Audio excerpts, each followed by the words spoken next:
అందరికీ నమస్తే అండి. ఈరోజు రెసిపీ పచ్చి కొబ్బరి గుమ్మడికాయతో స్వీట్ ఎలా చేయాలో చూద్దాం. ఇలా ఒకసారి ట్రై చేయండి. 1 కప్పు పచ్చి కొబ్బరి తురుము తీసుకొని వేపుకోవాలి.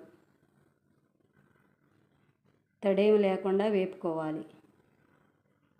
ఇలా వేగిన తర్వాత ముందుగా తురిమి పెట్టుకున్న గుమ్మడికాయ తురుమును 1 కప్పు వేసి మొత్తం కలుపుకొని వేపుకోవాలి.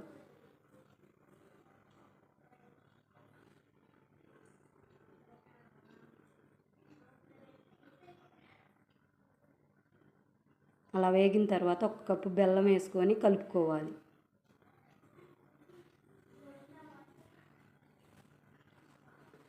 గుమ్మడికాయ పచ్చి కొబ్బరితో ఏది చేసినా చాలా టేస్ట్గా ఉంటుంది. అలా కలుపుకొని కొద్దిగా యాలక్కాయ పొడి 3 స్పూన్లు నెయ్యి వేసి మొత్తం కలుపుకొని కొద్దిసేపు ఉడకనివ్వాలి.